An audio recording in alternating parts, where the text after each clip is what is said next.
أعوذ بالله من الشيطان الرجيم. بسم الله الرحمن الرحيم.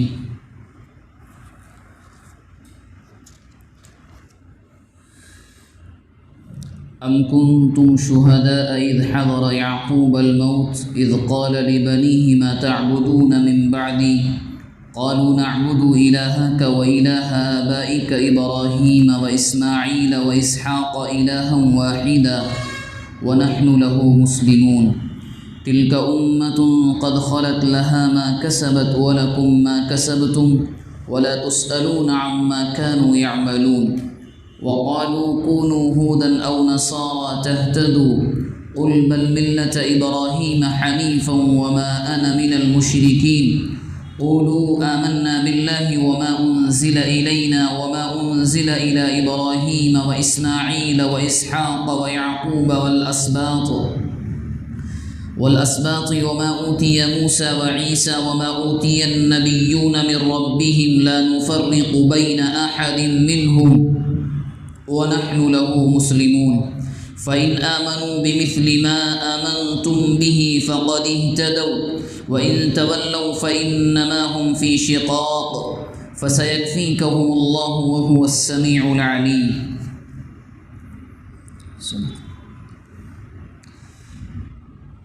یہ قرآن مجید کی سورہ بقرہ کی 5 آیتیں آپ کے سامنے پڑھی گئی ہیں.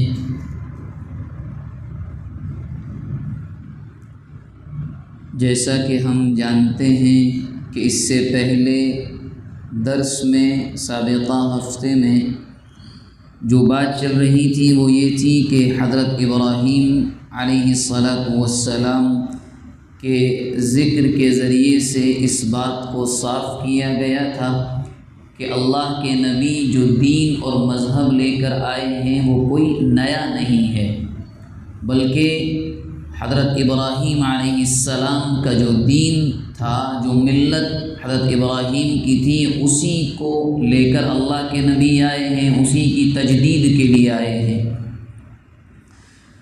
اب ان آیتوں کا ترجمہ اور مختصر سی تشریح سے پہلے ایک بات ذہن میں رکھیں کہ جو پہلی آیت ہے اس کا ذکر یہاں اس لیے کیا گیا کہ یہودیوں کا یہ دعویٰ تھا اور وہ یہ کہتے تھے کہ اللہ کے نبی حضرت یعقوب علیہ السلام نے اپنے 12 بیٹوں کو یہ وصیت کی تھی یا ان سے یہ وعدہ لیا تھا کہ تم سوائے اس مذہب کے جس کو میں لے کر آیا ہوں کسی اور کو نہیں مانو گے، کسی اور کو قبول نہیں کرو گے. یہ دعویٰ رہتا تھا اور یہودی اس کو بیس بنا کر، اس کو ریزن بنا کر یہ کہا کرتے تھے ہم کیسے اپنے نبی کو دیا ہوا جو وعدہ ہے کیسے توڑ دیں. تو قرآن مجید نے ان کے جھوٹ کو پکڑا اور اللہ تبارک و تعالی نے اس کی حقیقت کو واضح کیا کہ جو یہود یہ کہتے ہیں کہ حضرت یعقوب نے اپنے 12 بیٹوں سے، انہی 12 بیٹوں کی بنیاد پر حضرت یعقوب کی قوم کو بنی اسرائیل کہا جاتا ہے. اس سے پہلے یہ بات بڑی اچھی طرح سے آ چکی ہے. تو قرآن مجید نے اس کو صاف کیا کہ ان کا یہ دعویٰ بالکل جھوٹا ہے. کیسے؟ اس کا ذکر قرآن یہاں کر رہا ہے کہ ام کنتم شہداء اذ حضر یعقوب الموت. قرآن مجید اس زمانے کی یہودیوں سے سوال کر رہا ہے کیا تم حاضر تھے، موجود تھے؟ کب؟ اذ حضر یعقوب الموت، جب موت کا فرشتہ حضرت یعقوب علیہ السلام کے پاس آیا. تم جو یہ دعویٰ کرتے ہو کہ یعقوب نے اپنے بیٹوں سے یہ وعدہ لیا کہ کسی اور مذہب کو قبول مت کرنا، تو قرآن ان سے سوال کر رہا ہے تمہارے پاس دلیل کیا ہے؟ کہ تم وہاں حاضر تھے یا تمہارے پاس کوئی ایسی مضبوط دلیل ہے جس کی بنیاد پر تم یہ ثابت کر سکو کہ حضرت یعقوب علیہ السلام نے اپنے بیٹوں سے وعدہ لیا؟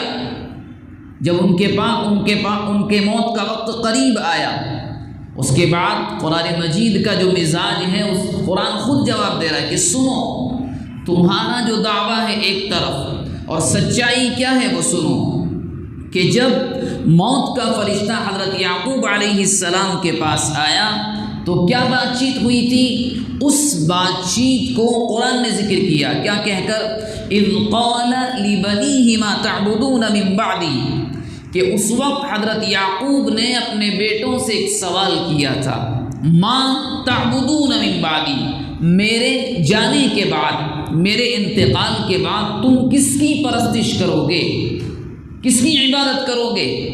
تمام نے بیک زبان ہو کر بالاتفاق جواب دیا، نعبد الہک، کہ ابا جان آپ جس کی عبادت کرتے تھے اسی کی عبادت کریں گے، اور وہ کون ہیں؟ وَإِلَٰهَ آبَائِكَ، اور آپ کے آبا و اجداد کا جو معبود ہے، جو خدا ہے، اسی کی عبادت کریں گے۔ آبا و اجداد کون ہیں؟ حضرت ابراہیم، اسماعیل، اسحاق علیہ السلام۔ یہ لوگ جس کو اپنا رب مانتے تھے ہم بھی اسی کو مانیں گے، کس کو؟ الہ واحدہ، ایک اللہ کو۔ وَنَحْنُ لَهُ مُسْلِمُونَ، ہم اس کے غلام ہیں۔ تو قرآن مجید نے یہودیوں سے سوال کیا، تم یہ کہہ رہے ہو کہ یعقوب علیہ السلام نے وعدہ لیا اپنے بیٹوں سے، حالانکہ سچائی یہ ہے انہوں نے یہ وعدہ نہیں لیا تھا کہ کسی مذہب کو قبول مت کرنا، بلکہ یہ وعدہ لیا تھا کہ جب تک رہو سوائے ایک اللہ کے کسی کی عبادت مت کرنا، کسی کی پرستش مت کرنا۔ تو قرآن مجید نے ان کے اس دعوے کو بالکل کھوکھلا کر دیا کہ تم جھوٹ بول رہے ہو ابھی، کہ جو کہا گیا ہے۔ اور اسی کے ساتھ ساتھ یہودی یہ کہا کرتے تھے، ارے ہمارے بڑے، ہمارے اکابر، ہمارے آبا و اجداد تو بہت بڑے ہیں، یعنی انبیاء ہیں، اولیاء ہیں، ہماری تو بخشش ہو جائے گی، ہم کچھ بھی کرتے رہیں۔ قرآن مجید کی جو آیت اس کے بعد کی بڑی اہم ہے، فرمایا تلک امۃ قد خلت، وہ ایک جماعت تھی، کون؟ یعقوب علیہ السلام، ان کے بیٹے اور انبیاء، جن کو یہ اپنا بڑا سمجھتے تھے، اور اس کی بنیاد پر یہود یہ دعویٰ کرتے تھے کہ ہمارے بڑوں کی بنیاد پر ہماری بھی بخشش ہو جائے گی، ہماری بھی مغفرت ہو جائے گی، ہمارا بھی بیڑا پار ہو جائے گا۔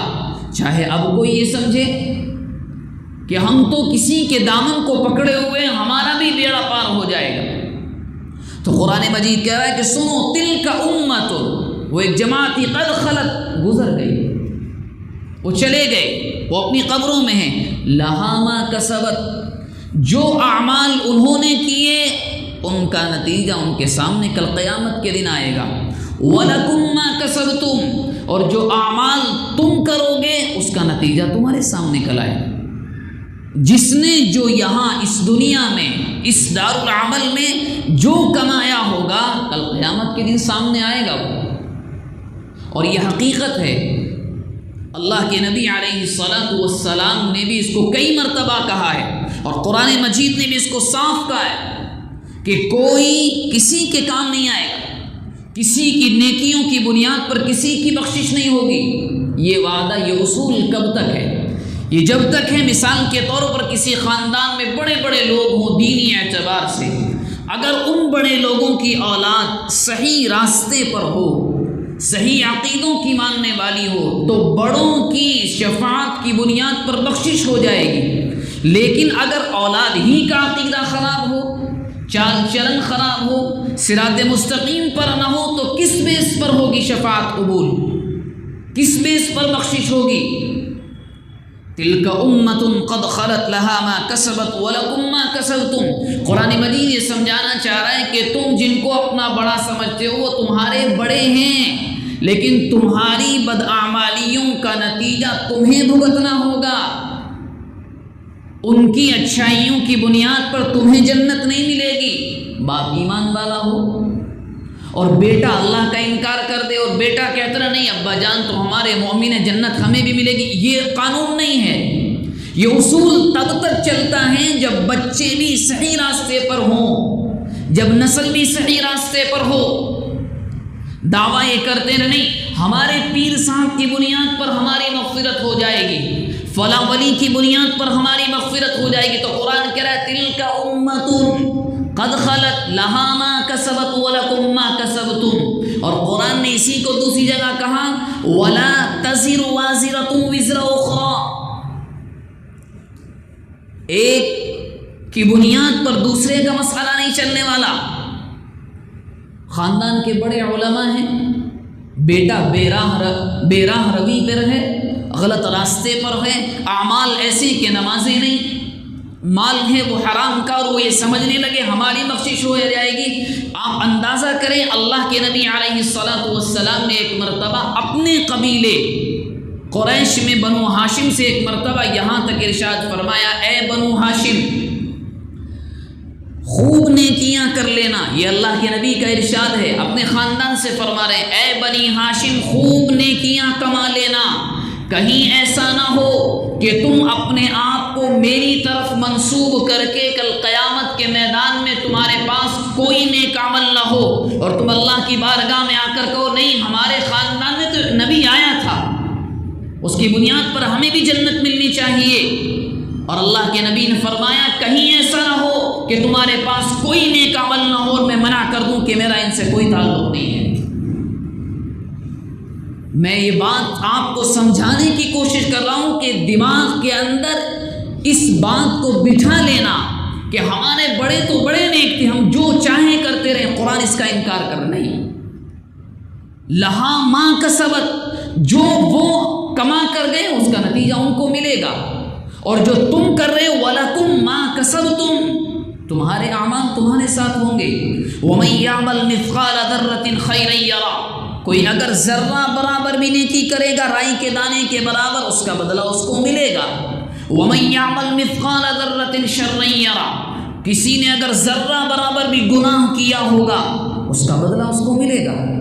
ایسا نہیں ہے کہ والد بڑے نیک ہیں، بیٹا چاہے کچھ بھی کرتا رہے اور بیٹا دعویٰ کرے نہیں ہماری مغفرت تو ہو جائے گی، کیوں ابا جان بڑے نیک ہیں. نہیں، اگر عقیدہ ہی خراب ہے، اگر مکمل طور سے فسق و فجور کے کوئی راستے پر ہیں تو اس شفاعت کا مسئلہ کسی کی بنیاد پر بخشش ہو جانے کا مسئلہ چلنے ہی نہیں والا ہے. یہودیوں کو یہ سمجھایا گیا کہ تمہارا تعلق تو اپنے بڑوں سے اور بھی زیادہ بڑے درجے پر ٹوٹ چکا ہے. کیسے؟ اگر تم یہ کہہ بھی رہے ہو کہ ہم اللہ کے نبی کو نہیں مانتے، ہماری بخشش حضرت یعقوب اسماعیل اسحاق علیہ السلام کی بیس پر ان کی بنیاد پر ہو جائے گی، تو سنو تم تو مشرک بن چکے ہو. کیسے؟ یہودی حضرت عزیر علیہ السلام کو کہتے تھے کہ اللہ کے بیٹے ہیں، عیسائی کہتے تھے کہ عیسیٰ اللہ کے بیٹے ہیں. قرآن سے یہ تو کہہ رہا ہے کم از کم شفاعت کا حق اس وقت تو حاصل ہوگا عقیدہ تو صحیح ہو. اب یہاں کسی کا عقیدہ ہی صحیح نہیں. آپ سے صاف کہوں کوئی یہ کہنے لگے کہ خواجہ غریب نواز رحمہ اللہ کی بیس پر ہم چلے جائیں گے، ادھر عقیدہ خراب ہے. اس اللہ کے بندے کا عقیدہ کیا تھا کہ اللہ ایک ہے، کسی اور سے نہیں مانگنا ہے. اب یہاں نہیں، اولاد بھی آپ دیں گے، بیماری آ جائے تو ہم آپ ہی کے پاس آئیں گے، ذرا تجارت میں اپ ڈاؤن ہو جائے تو ہم آپ ہی کے پاس آئیں گے چڑھاوا چڑھانے. اور وہ اس کا جو طرز عمل تھا اس اللہ کے بندے کا وہ الگ تھا. اور یہاں ان کا مرید اور ماننے والا یہ کہے نہیں ہم تو ان کے نام لیوا ہیں، ہم چاہے کچھ بھی کرتے رہیں کل قیامت کے دن ان کا نام لیں گے بخشش ہو جائے گی. قرآن اسی عقیدے کو بست کر رہا ہے، اسی کو کھوکھلا کر رہا ہے کہ اس عقیدے کو ذہن سے نکالو. لہا ما کسبت، جو نیک اعمال کر کے چلے گئے ان کو ان کا نتیجہ ملے گا. جو بھی اعمال کیے وَلَكُمْ مَا كَسَبْتُمْ، تم جو کرو گے اس کی ذمہ دار تم ہوگے. ایسا نہیں ہے کہ کسی کی نیک عمل کی بنیاد پر تم یہ کہنے لگو اللہ تعالیٰ میرے تو ابا بڑے نیک ہیں. اللہ تعالیٰ کہیں گے تمہارے ابا تو موحد تھے، تمہارے والد تو اللہ کو ایک ماننے والے تھے، اب تم اللہ کے ساتھ کسی اور کو شریک کر رہے ہو. تو تمہارا باپ اور بیٹے کا تعلق دنیاوی اعتبار سے تو ہے، دینی اعتبار سے نہیں ہے. ایک اور مثال آپ کے سامنے پیش کروں. طوفان نوح آیا، حضرت نوح علیہ السلام نے دعا کی رب لا تذر علی الارض من الکافرین دیارا، کہ مولا ایک کافر بھی زمین پر نہ بچے. اللہ نے دعا قبول فرمائی. قرآن مجید بیان کرتا ہے کہ آسمان کے دروازے زمین کے سوتے کھل گئے، ہر طرف سے صرف پانی. بیٹا ڈوبنے لگا، بیٹے کو نوح علیہ السلام نے بہت سمجھایا۔ قرآن مجید کے 12ویں پارے کا 6واں رکوع ہے، آپ پڑھ کر دیکھیں، 6واں یا 5واں، بہت سمجھایا، بیٹا آ جاؤ، کشتی پر سوار ہو جاؤ، نہیں چڑھا۔ تو حضرت نوح علیہ السلام نے کس سے درخواست کی؟ اللہ تبارک و تعالی سے، کہ اللہ بیٹا ہے، ذرا بخشش ہو جائے، ذرا آسانی کا معاملہ ہو جائے۔ کتنے سخت الفاظ اللہ نے اپنے نبی کے لیے استعمال فرمائے۔ کیا فرمایا؟ انی اعظک ان تکون من الجاہلین۔ ہم آپ کو سمجھا رہے ہیں کہ آپ کے بیٹے کا تعلق دنیاوی اعتبار سے ہے، دینی اعتبار سے نہیں ہے۔ اس نے آپ کی دعوت کو قبول نہیں کیا، ہم آپ کو سمجھا رہے ہیں ان تکون، اور آپ ہیں کہ جہالت کے راستے پر ہیں۔ کس سے کہا جا رہا ہے؟ ایک نبی سے۔ حضرت فاطمہ رضی اللہ عنہا سے یہی تو اللہ کے نبی نے کہا تھا کہ بیٹا عمل کر لینا، ایسا نہ ہو کہ باپ کے سہارے پر روز محشر میں تم آؤ گی اور یہ کہنے لگے کہ نہیں تو، اور تم یہ سوچو کہ تمہارا باپ نبی ہے۔ اللہ کے، حالانکہ اللہ کے نبی تو انبیاء معصوم ہوتے، پھر بھی اللہ کے نبی حضرت فاطمہ سے کیا کہہ رہے ہیں؟ عمل کر کے آنا، محمد کو خود اپنا بھروسہ نہیں ہے۔ تو یہودیوں سے یہی کہا گیا، جن انبیاء کے نام پر تم یہ کہہ رہے ہو کہ ہم جو چاہیں کریں، ایسا نہیں ہے۔ مثال کے طور پر موجودہ نصرانیت اور عیسائیت کا عقیدہ، جس کی بنیاد پر موجودہ مسیحیت اور عیسائیت اپنے راستے سے بالکل الگ ہے۔ حضرت عیسیٰ علیہ السلام کے ماننے والے وہ یوں کہتے ہیں کہ ہماری جانب سے تو حضرت عیسیٰ نے اپنی قربانی دے دی، وہ تو سولی پر لٹک گئے، اب ہم جو چاہیں کریں۔ قرآن مجید انہیں سے کہہ رہا ہے، لہا ما کسبت ولکم ما کسبتم، ان کے اعمال کے ذمہ دار وہ خود، تم جو کرو گے اس کے ذمہ دار تم خود ہو۔ اور اس کے بعد فرمایا وَلَا تُسْأَلُونَ عَمَّا كَانُوا يَعْمَلُونَ، جو وہ کر کے گئے ان کے بارے میں تم سے سوال نہیں ہوگا۔ قرآن مجید نے اگلا جملہ ذکر نہیں کیا ہے۔ اگلا جملہ کیا ہونا چاہیے؟ قرآن مجید اشاروں کی زبان میں بات کرتا ہے، جو تم کرو گے اس کا سوال ان سے نہیں ہوگا۔ یہاں تو اپنے عمل کا مالک ہر ایک انسان خود ہے، جو یہاں وہ کرے گا کل قیامت کے دن اس کا جواب اس کو دینا ہوگا۔ ہاں یہ صحیح ہے کہ شفاعت کا حق ملے گا، لیکن کس کو؟ اس کو جس کا عقیدہ تو صحیح ہو، جو صحیح اسلام کے راستے پر تو ہو۔ کوئی بات نہیں، گناہ ہو جاتے ہیں، غلطیاں لے کر انسان جائے گا، اللہ کے نبی اولیاء کوئی شفاعت کریں گے، ایک حافظ قرآن شفاعت کرے گا، الگ الگ شفاعت کے درجے، شفاعت کی بنیاد پر جنت ملے گی۔ لیکن اگر عقیدہ ہی خراب ہو، اللہ کے ساتھ وہ شرک کر رہا ہو، اللہ کے نبی کو اس نے خدا کے درجے پر بٹھا دیا ہو، تو آپ خود سوچیں کہ شفاعت کیسے حاصل ہو جائے گی؟ ناممکن ہے۔ اس عقیدے کو یہودیوں کے بیان کرنے کے بعد قرآن مجید نے ایک اور بات کہی۔ اسی عقیدے کی بنیاد پر یہودی ایک اور بات کہتے تھے، کیا؟ کہ ہم سے یعقوب علیہ السلام نے منع کر دیا ہے کہ ہم کسی دین کو قبول نہ کریں۔ قرآن مجید نے اس کا جواب دیا کہ تم جھوٹ بول رہے ہو۔ دوسری چیز ذکر کی، وَقَالُوا كُونُوا هُودًا أَوْ نَصَارَىٰ، اور کیا کہتے تھے؟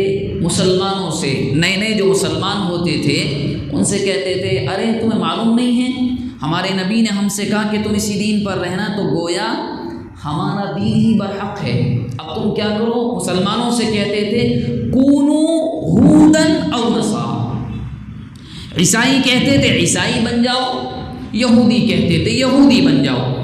تو قرآن مجید نے جواب دیا اور مسلمانوں سے کہا گیا، اللہ کے نبی کے پاس وحی آئی، اللہ کے نبی کہیے، قل کہیے، بل ملت ابراہیم حنیفا، ہم حضرت ابراہیم ہی کی ملت پر رہیں گے، اسی راستے پر رہیں گے، اور وہ راستہ ٹیڑھا نہیں ہے، سیدھا ہے۔ اشارہ کس جانب ہے؟ اشارہ حنیفہ سے اس جانب ہے کہ تم جس راستے پر ہو وہ شرک کا راستہ ہے۔ کیوں؟ تم نے عزیر جو اللہ کے بندے ہیں ان کو اللہ کا بیٹا بنا دیا، تم نے عیسیٰ جو مریم کے بیٹے ان کو اللہ کا بیٹا بنا دیا، اور ابراہیم علیہ السلام کا دین اور ملت تو بڑی سیدھی ہے، وہاں تو اللہ کے لیے صرف وحدانیت ہے۔ اور دوسری وجہ ذکر فرمائی، وما کان من المشرکین، مسلمانوں سے کہا کہ ان کو جواب دو، ہم اس لیے حضرت ابراہیم کے راستے پر ہیں کیونکہ حضرت ابراہیم نعوذ باللہ شرک کرنے والے نہیں تھے، وہ تو اللہ کو ایک ماننے والے تھے۔ اب اس کے بعد جواب دیا، اگلی آیت جو ہے اس میں صاف کیا گیا کہ ملت ابراہیم ہے کیا، کس چیز کا نام ہے ابراہیم علیہ السلام کا طریقہ.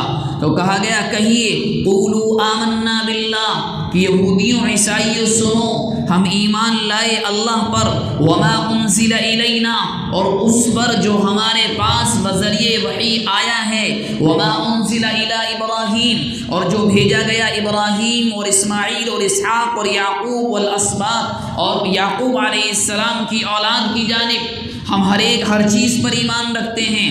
وما اوتی موسیٰ و عیسیٰ اور سنو تم ہمارے نبی کا انکار کرتے ہو، مگر ہم مسلمانوں کا عقیدہ یہ ہے کہ جو بھی حضرت موسیٰ اور عیسیٰ علیہ السلام پر تورات ہو یا انجیل یا کچھ اور صحیفے ہوں، جو بھی ان پر نازل کیے گئے ہم ہر ایک کو مانتے ہیں. اور آگے فرمایا وما اوتی النبیون من ربہم، نبی اکرم صلی اللہ علیہ وسلم کی آمد سے پہلے تک جتنے انبیاء اس دنیا میں آئے، ہم مسلمانوں کا عقیدہ یہ ہے کہ وہ سب اللہ کی جانب سے بھیجے گئے اور وہ تمام کے تمام برحق تھے.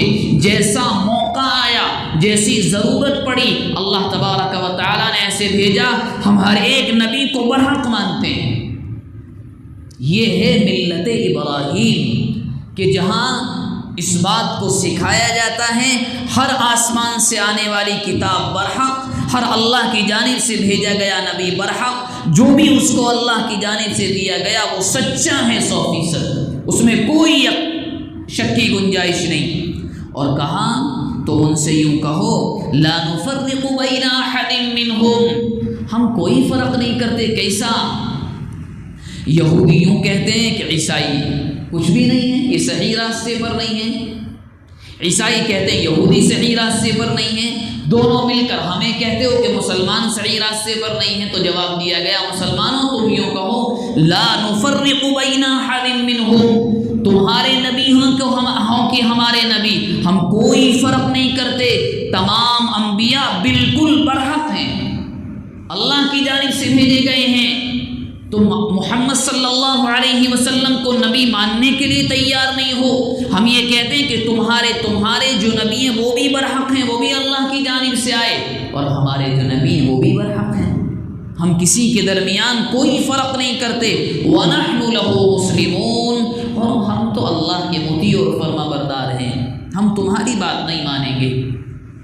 جب یہ باتیں ہو گئیں، یہ سمجھا دیا گیا، تو اس کے بعد ایمان والوں سے کہا گیا سنو، اگر یہ مان لی جائے بات کو تو اس ماننے کا پیمانہ کیا ہے. فَإِنْ آمَنُوا، اگر یہودی یا عیسائی ایمان لے آئیں تو کیسے لانا ہوگا؟ بِمِثْلِ مَا آمَنْتُمْ بِهِ فَقَدِ اهْتَدَوْا، جیسا کہ تم ایمان لے کر آئے. یہ بہت بڑی دلیل ہے تمام ان فرقوں کے خلاف جو صحابہ کرام کے طریقے سے الگ ہیں.